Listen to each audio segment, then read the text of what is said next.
This is a bit of a mystery. Why didn't this Land Rover start?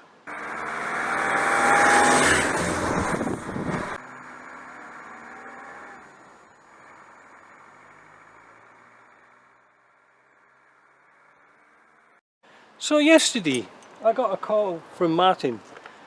He's in Montreal region, I do believe, somewhere around there. And he said his Land Rover wouldn't start, and he sent me this little clip. I'll just do a little bit of it and you can see what it was like.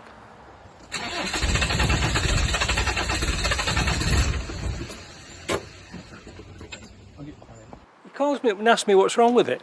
I said, I don't know, it could be a myriad of things, but it sounds like fuel starvation. So I asked him to check the lift pump and fuel filter, and he didn't really know where those parts were. So when we were talking on the phone, he was at his last resort, and he put the key in, and it started while we were talking. Miracle, eh? Like Jesus. Anyway, he asked me if I could have a look at it. Well, as you know, I'm up to my eyes in work at the moment. But I said, well, look, I might be able to squeeze a bit of time in and see what's wrong with it. So he drove it down, and his wife took him back in the car, and they left the car here because he's going on holiday on Monday. Now, it's a bit of a pressure for me, but never mind. So I just had a quick look at it, and there's hardly any coolant in the bottle. And I just took the top off the radiator here. Found this floating around inside. I don't know what that is. It's not an O-ring, it's a seal of something anyway. But what I'm going to do for you now is I'm going to start it up. Well, I'll see if it does start, because it's been left overnight. Well, let's have a check of the oil. Oil's down a bit. Not too bad. So let's see what it starts like.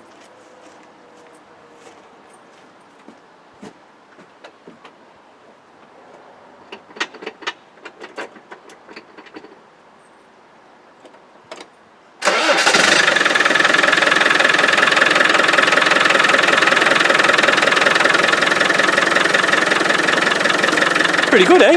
So what's wrong with it? I know. That's how they always should start. Let me turn it off.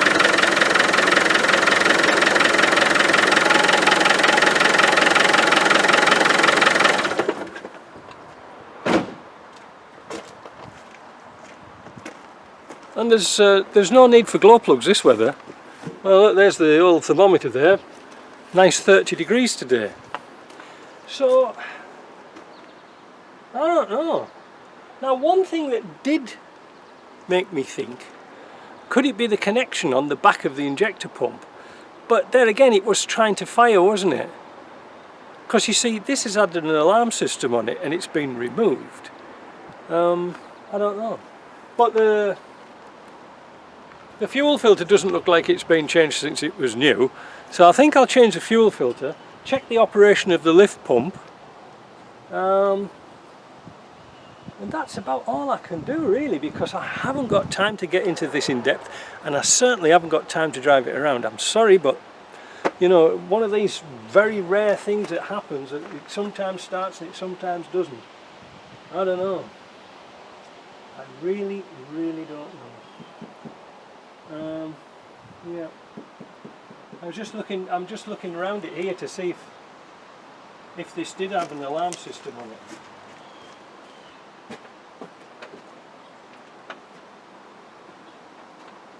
it. Yes, it did. You can always tell because it's got an OBD2 port underneath the seat, centre seat. Let me change the filter and we'll come back and see what's going on. I've just taken the filter off. I don't know if you can see inside. It does look a bit bleh.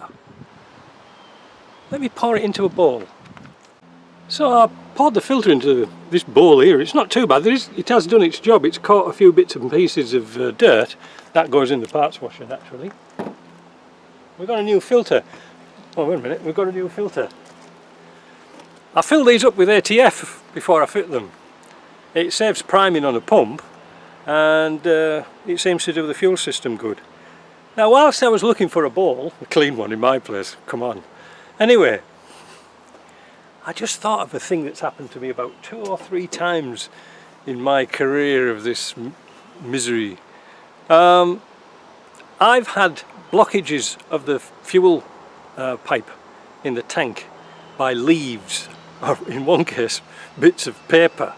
What happens is just like that, it won't start because it can't suck up fuel, and then when the engine stops, you stop cranking it, stop pulling, the leaf or whatever drops off the pipe because there's no suction, and then next time you start it, boom, straight away, until it sucks that leaf up again. Like I say, it has happened in the past. So how do we prevent that? Well, I thought somebody was going to shoot me. Land Rover, when they did the 300 TDI pipes, they put a little end on, they cut the end a little bit, so there was like 2 prongs sticking out so fuel could still get round, even though it was something in the tank. It's a good idea. I do that myself.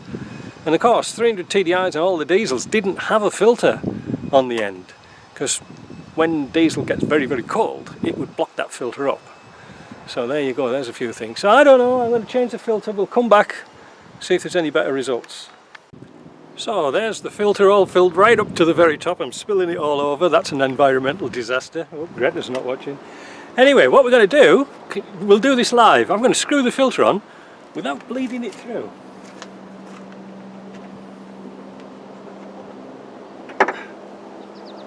So without dropping it.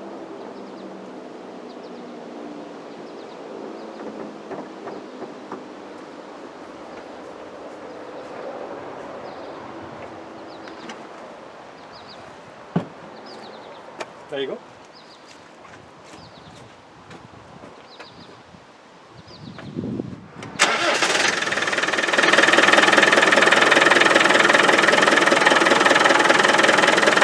Try doing that on a 2.5 naturally aspirated. This is the coolant I use here all the time. It's called April Global Antifreeze Coolant, pre-mixed 50-50. Mike, you could save yourself a fortune by mixing water in it yourself, you know, you lazy git. But no, it's easy, because all you have to do is pick it up, and it's universal. So it's somewhere here somewhere. Global. So it does it goes up into any car, so you don't have to worry about what coolant's in it.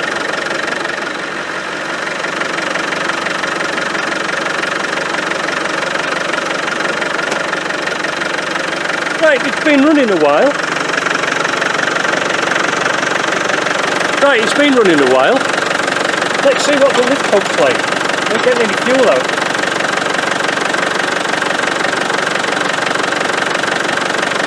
Well, it's hard to say because the internal pump of the lift pump is pulling fuel through. So there's nothing on there at all. So let's stop the engine. See what the lift pump does.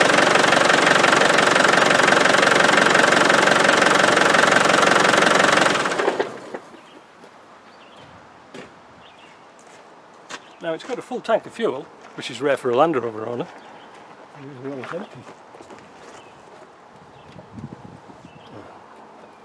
Of course it's not on the right spot, is it?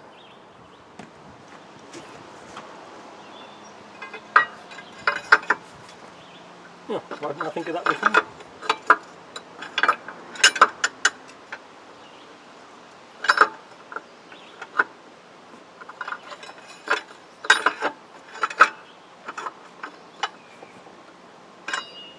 This is my spanner for taking off the water pump. That's kind of easy.